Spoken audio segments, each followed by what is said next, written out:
Hello and welcome to yet another Outside Inside Star Citizen. I'm slurring words because it is almost 5 AM and let's roll the intro so we can get this over with. Please, thank you. Hello, my name is Grumpy.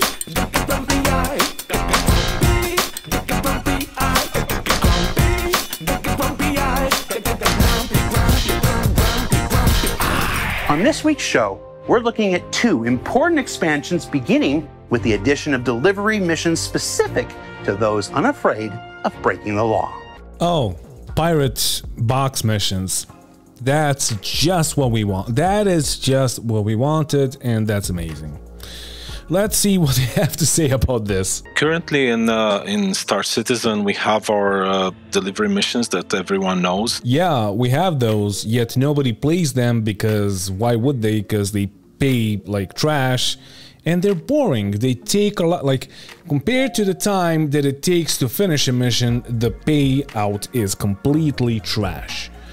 Like even if you up the pay to like 20, 30k, the pay will be still too low because you could just do a group VHRT bounty and get more money in less time.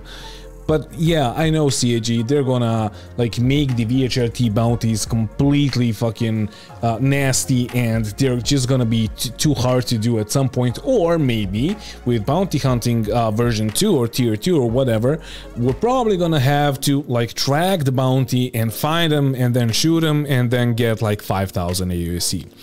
So yeah, I guess these missions are gonna pay like slightly above the normal ones, and therefore why would you even do like leaving your ship when you have a crime stat?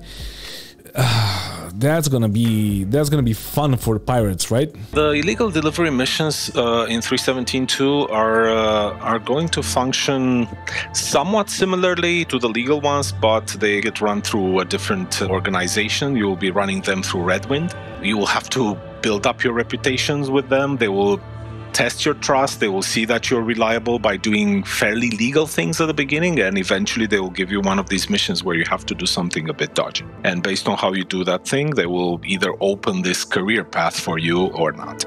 I have nothing against adding more and more game loops to Star Citizen and having more like variety to the things that we're doing, but this is not variety. This is just like having the same thing but doing it for another, like having a crime stat and doing that basically.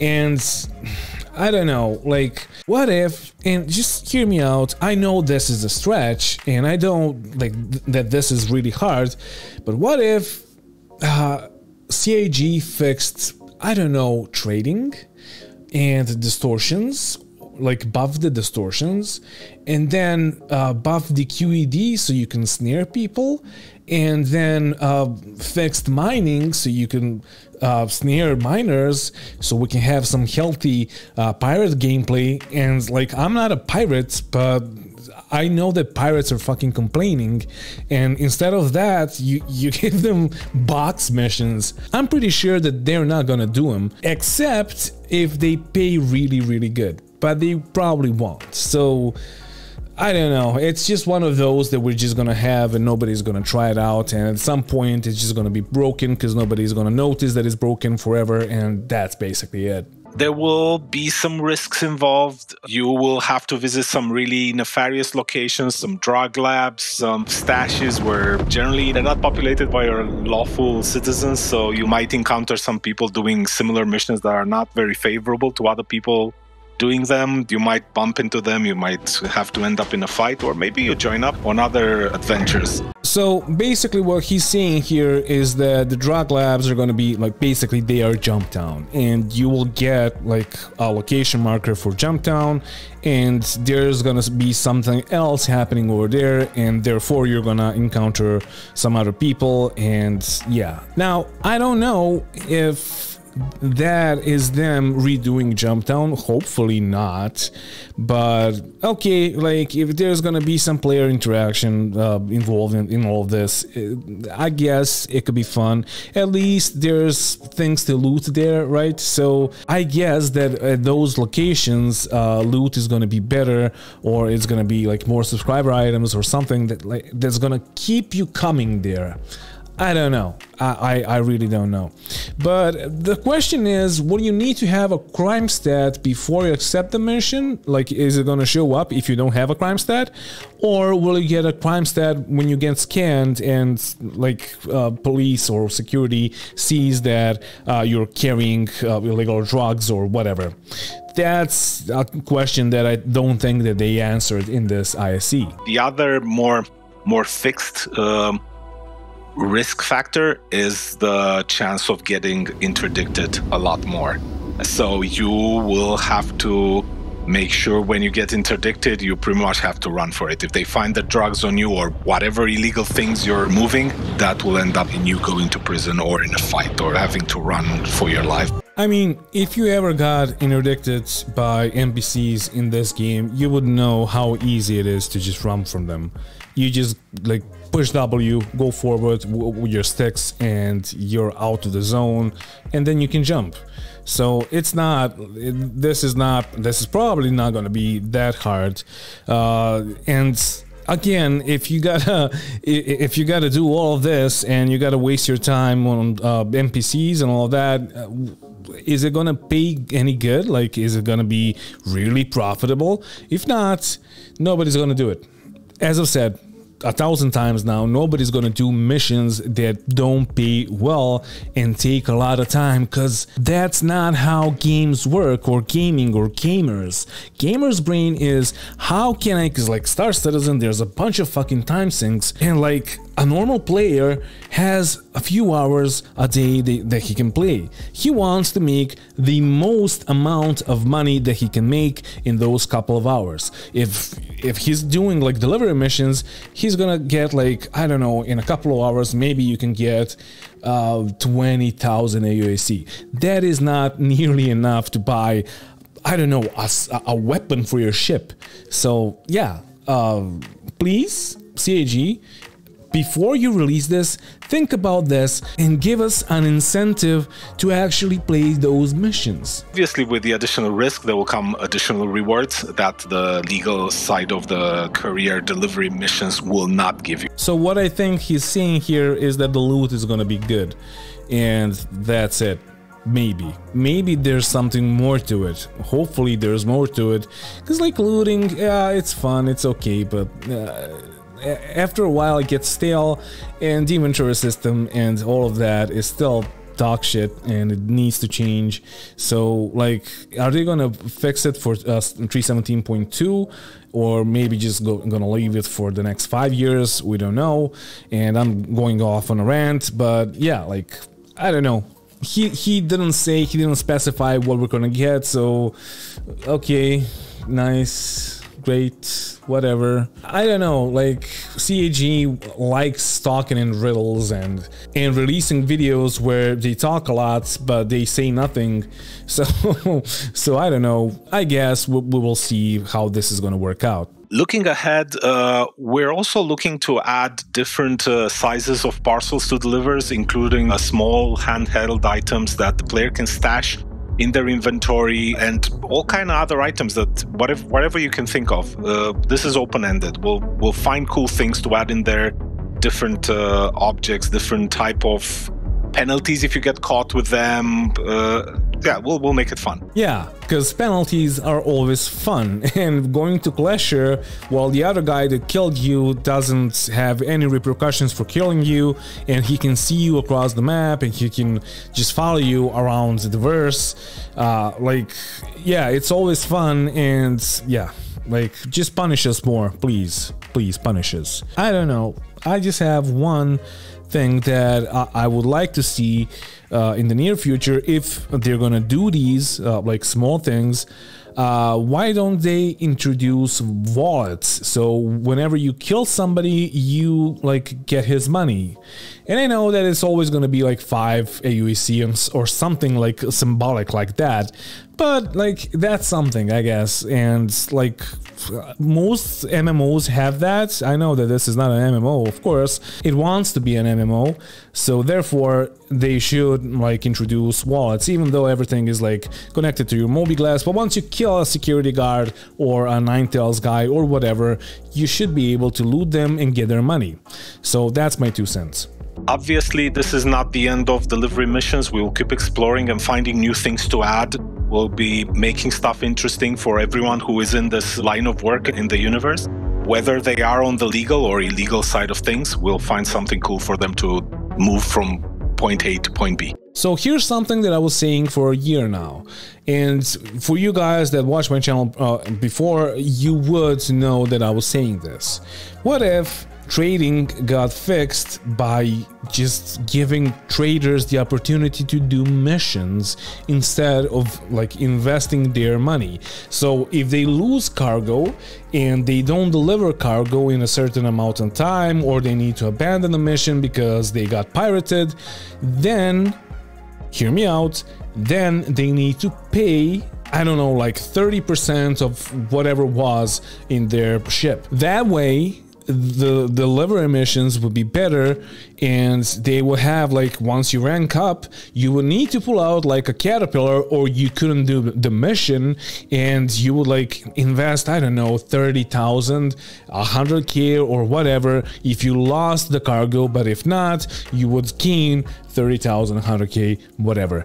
So what if they did the delivery missions like that? That would be cool, right? But no, they just want us to invest our own money, our millions and millions, to fill up a ship, and then we're just gonna lose everything to a glitch or a pirate or a guy that just wants to PvP. So yeah, like, I don't know. I would do this completely differently. Those missions with like single boxes, those will be like tier 1 missions, and then as you progress, you get more and more boxes. Therefore, you're gonna do like cargo runs with your C2s or caterpillars or carracks or whatever. And then if you wanted to do classic trading routes like you do now, you would like invest all of your money, or like the amount that is needed to fill up a carrack or a caterpillar or whatever, and then you would like gamble your own money, but the payout would be much greater than just doing a mission. And to me, that would be logical, but I don't know. I really don't know what CAG is gonna do with trading at all. The last few days, the last few weeks, actually, I was only trading. The payout is dog shit, but it just gives you a reason to play the game, and because like the whole thing is completely broken. And yeah, I don't know, that's just my 2 cents on this whole thing. But up next, here's a phrase you may not have heard around here in some time: service beacons, specifically combat assist service beacons. They've been due an upgrade for some time, and they're about to get their next one. Let's find out more.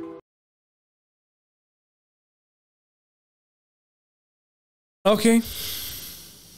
With the current state of the combat service beacons, we like that it's content for players to go out and shoot a ship gun at something. Like, it's combat, and that's fun and engaging and interesting.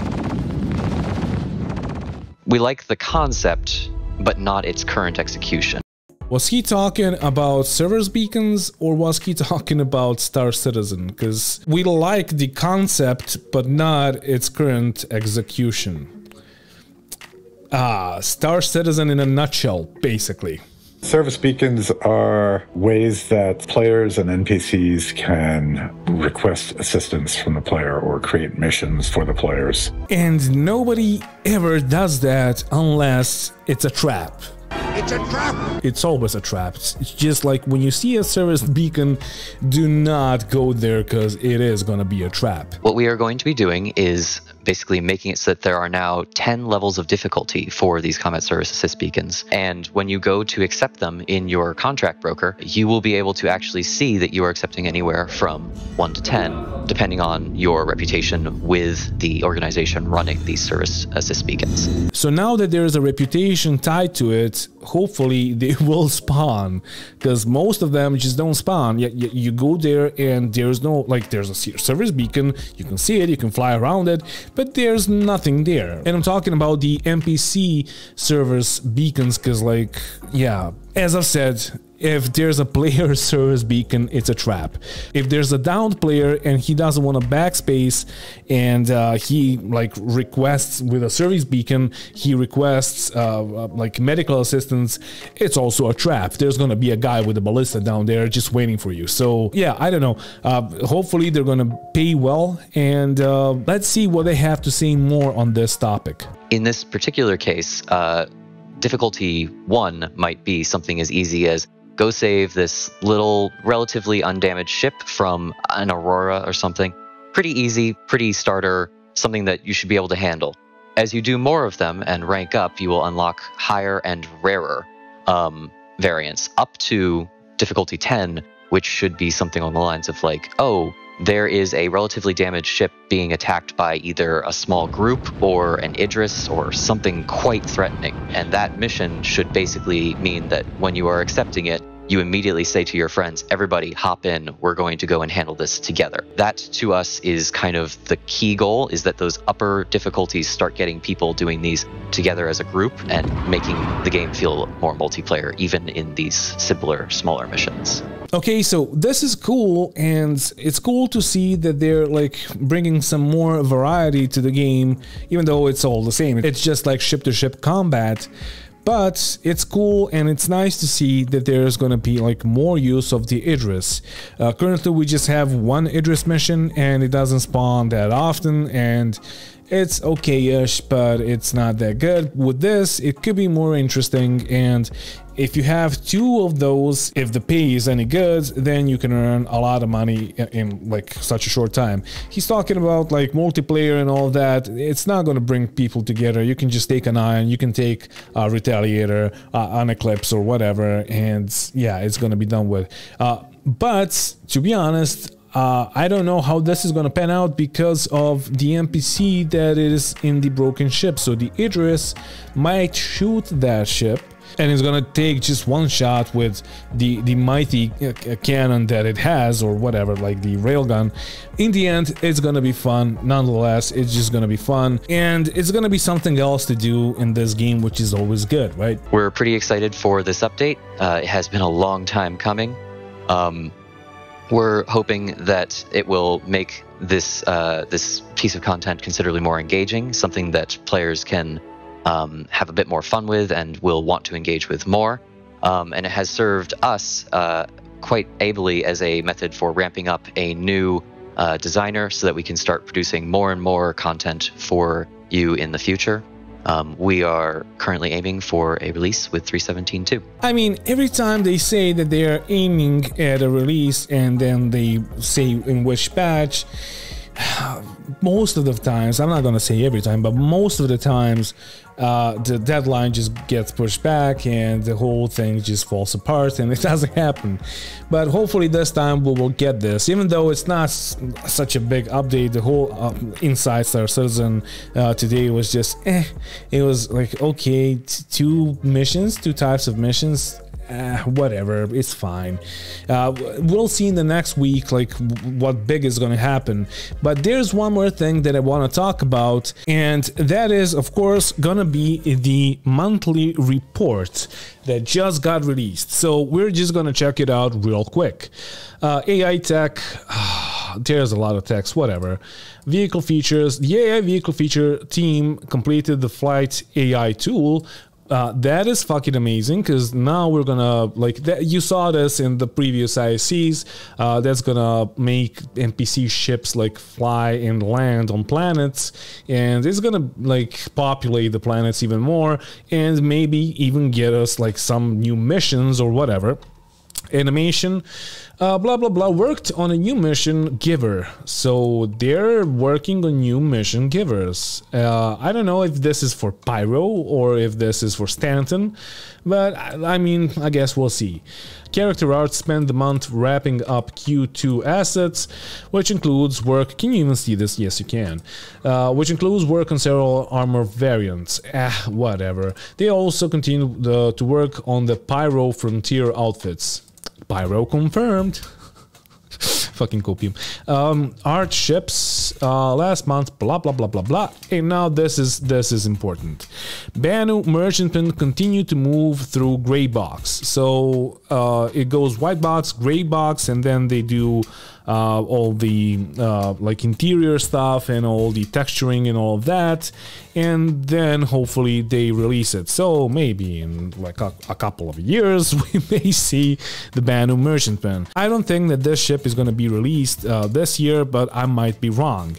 Now, this is the important part. The Argo SRV began production and it's nearing white box complete. So, yeah, that's like, if they don't toss it in a bin or just like file it somewhere and forget about it, yeah, this is gonna be cool. And like, why is this important? This the SRV is like whatever. It's a tugboat. It's a whatever ship. But it's important because of the tractor beams. And I just noticed that it's 6 a.m. and the sun is up, and god fucking damn it, hit the like button because like I'm doing this at fucking 6 a.m. But yeah, tractor beams. We're gonna whatever. We're gonna get tractor beams, and that thing is gonna be like the tugboat that's gonna use those tractor beams. So tractor beams basically confirmed, right? And hopefully we're gonna get them in the next patch, or like next major patch, like 3.18, where we will get the cargo refactor, where we will get the vulture, and where we might get the Corsair. And here's one also, we're gonna get tractor beams for the Kari, because like the Kari, it has a tractor beam. Like if you look at the brochure, the Kari, the Caterpillar, the Constellation Taurus, and like they all have tractor beams that they should be using for like hauling, and not really hauling, but like getting the cargo inside them. So yeah, that's important. But one more thing that I noticed is that the US team continued building the Drake Corsair. And yeah, it's almost over. On the exterior, progress was made on the gray box, including the whatever this fucking nozzles. Is there? Oh, okay, that's how you spell nozzles. I thought it was NOSILS, nozzles. I don't know. And main retro thrusters. Development began on the landing gear and remote turrets too. I mean, it's a huge fucking monthly report, and you should read it out. It has some cool things, and that's it. But yeah, like Drake Muir, Anvil Legionnaire. I'm gonna try to do Anvil Legionnaire Q&A right now at 6 a.m. so I can have something for Saturday. But yeah, like engine stuff. There's a rope that's running over a pulley wheel. Whatever. I mean, okay. Gen 12 is coming. Blah blah blah. Like you can read it out. Like there's no point in talking about all of this because this does not really concern us, because most of us are just gamers, and like when we read this, we're just like, okay, so something is coming at some point. And it's really vague, and I don't know. But features, characters, and weapons. In May, the team continued updating the scanning features, so like FPS scanning and all of that. And there's an interesting part here. The team is also increasing the amount of information gathered from scanned objects. For example, a door will reveal its current state and if it can or cannot be affected via hacking. So hacking confirmed, I guess. And yeah, I guess this is also gonna get like come with the whole hacking theme. And yeah, graphics and VFX, whatever, dude, lighting, whatever, we don't really care. There's one more thing that is really important here, and that's gonna be locations And yeah, they're working on the Reclaimer derelicts. There is also some MSR and 600i derelicts that are being worked on, which is gonna be cool because like I want to see a 600i that's completely rusted and broken down because I hate Origin. If you followed my channel, you would know that I hate Origin with passion because it's mostly just bullshit. And one more thing is that they're reworking Lorville for some reason. Lorville to me is the best like ton landing zone, but yeah, for them I guess it's not, and they want to expand it, and that's it. And yeah, I don't know, guys. Tell me what you think down in the comments on this whole thing. I had to like glue outside inside Star Citizen to this because I think that like those two things are really important and they're basically inseparable.